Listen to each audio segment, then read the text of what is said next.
Hello विद्यार्थियों, स्वागत है आप सभी का आपका अपना YouTube channel expert YB sir में। प्रिय बच्चों, आज हम इस वीडियो में लेकर आए हैं कक्षा 12 गणित चैप्टर संबंध एवं फलन। प्रिय विद्यार्थियों, ये क्वेश्चन जो आप देख रहे हैं ये क्वेश्चन आपके यूपी बोर्ड एग्जाम में 5 अंक के पूछे गए हैं।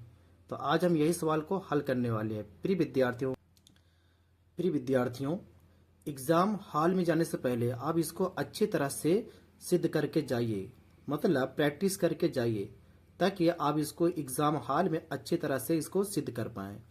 तो चलिए क्वेश्चन को हम स्टार्ट करते हैं। तो चलिए बच्चों स्टार्ट करते हैं।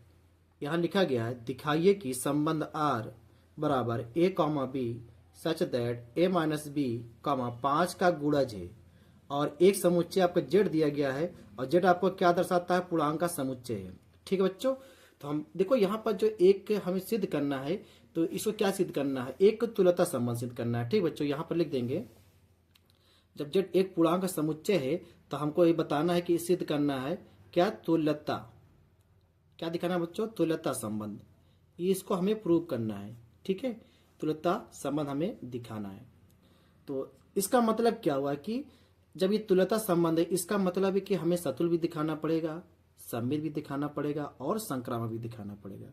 जब ये तीनों कंडीशन हम दिखा देंगे तब जाके हम क्या कह सकते हैं? उसको एक तुल्यता संबंध है। ठीक है बच्चों, तो बारी बारी से हम यहाँ पर सभी रिलेशन को दिखाने वाले हैं। तो चलिए स्टार्ट करते हैं। तो सबसे पहले क्या लिखेंगे? सतुल के लिए। क्या लिखेंगे? सतुल के लिए। ठीक बच्चों, जो इसका जो परिभाषा होता है, जो कंडीशन होता है x कॉमा x क्या होता है बच्चों? बिलोंग R के। ठीक है, अब यहाँ पर देखिए, यहाँ आपका एक रिलेशन है, तो a माइनस बी 5 का गुणज है ना, तो हम यहाँ पर ऐसा रिलेशन लेना है कि वो क्या आपका स्वयं का। तो हम यहाँ पर एक रिलेशन बना लेते हैं, जिससे मान लेते हैं रिलेशन, तो इससे मान लेते हैं बच्चों यहाँ पर आप कुछ भी ले लो, से मान लो 4 कामा 4। ठीक है, अगर इनका अंतर लोगे, 4 में 4 घटाओ 0 आएगा और 0 में 5 का मल्टीपल होगा ना बच्चों, 5 का मल्टीपल, या आप कुछ भी ले लो 2 कामा 2। ठीक है, तो इसको हम सतुल के हिसाब से हम यहाँ पर लिख रहे हैं। ठीक है, आप चाहे 5 कामा 5 ले सकते हैं, 1 कामा 1 भी लिख सकते हो। ठीक है, जो कि क्या आपका जेड पूर्णांक है। ठीक है, पूर्णांक है ना, सब पूर्णांक बच्चों। पूर्णांक हमारे 2 प्रकार के होते हैं, एक पॉजिटिव भी होता है, नेगेटिव होता है। तो आप चाहे पॉजिटिव हिसाब से ले सकते हैं, चाहे नेगेटिव हिसाब से ले सकते हैं। ठीक है, जब इसको घटाएंगे तो 0 आएगा, 0 और 0 में 5 का मल्टीपल होता है ना बच्चों, 0 में 5 का नहीं, सभी संख्या का मल्टीपल होता है। तो हम कह सकते हैं ये एक संख्या क्या आपका संबंध है ना, जो अप्लाई कर रहा है, जैसे 4 कामा 4 बिलोंग R। ठीक है, तो हम क्या दिखा सकते हैं? सतुल के लिए। ठीक है, और जहां आपका क्या है? जेड एक पूर्णांक है। अब देखिए यहाँ पर सममित के लिए ध्यान समझिएगा। अब हम सममित के लिए रिलेशन बनाएंगे। सममित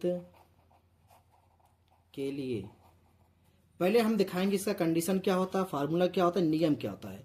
जो रिलेशन x और y में होता है बच्चों, वही रिलेशन y और x में होता है, तब जाके हम सममित संबंध कहते हैं। ठीक बच्चों, और हमें इसी प्रकार से रिलेशन बनाना है, और बनाना है तो 5 का मल्टीपल भी होना चाहिए। ठीक है बच्चों, ध्यान समझिएगा। तो जैसे मान लेते हैं एक रिलेशन यहाँ पर कैपिटल R।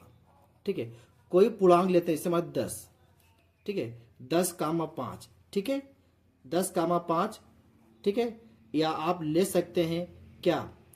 2 कामा 7। ठीक है, और एलिमेंट ले सकते हैं। ठीक है, अब बताओ बच्चों 2 कामा 7, इसका अपोजिट ले सकते हैं 7 कामा 2 और 5 कामा 10। ठीक है, हम दो एग्जाम्पल आपको ले सकते हैं।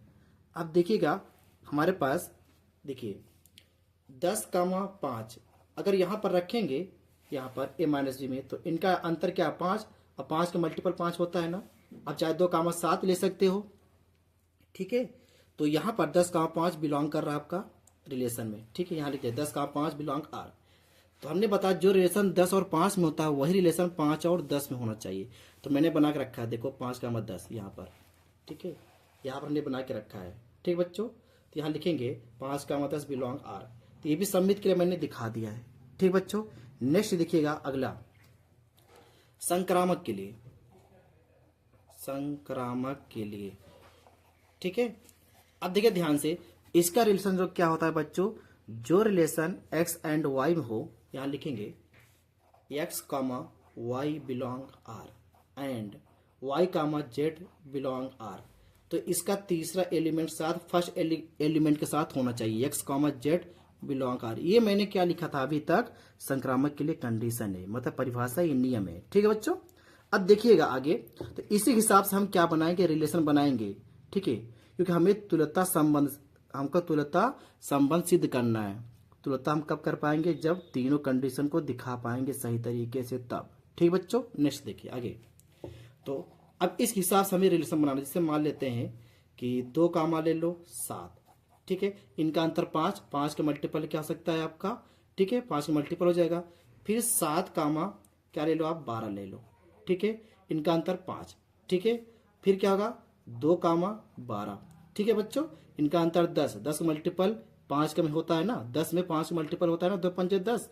तो इसका मतलब हमने संक्रामक के लिए दिखा दिया है। ठीक है, तो ये क्या है, संक्रामक संबंध है। ये हम लिख सकते हैं, यह एक तुल्यता संबंध है। ठीक बच्चों, ये हमें दिखाना था। ठीक है, तो अब क्वेश्चन आपका कंप्लीट हो चुका है। बच्चों, सवाल लगाने से पहले मैंने क्या किया था कि तीनों तुल्यता बोला था, यहाँ क्वेश्चन में देखिए तुल्यता बोला था, तो इसका मतलब था कि ये सतुल भी होगा, सममित भी होगा, संक्रामक होगा। ठीक है, तीनों को हमने बारी बारी से कंडीशन से अप्लाई करके पूरा सिद्ध कर दिया है। ठीक है बच्चों, तो इस क्वेश्चन आपको बहुत इंपॉर्टेंट है, इसको आप अच्छी तरह से रिवीजन करके तब जाइए। ठीक बच्चों, आपका दिन शुभ हो। धन्यवाद।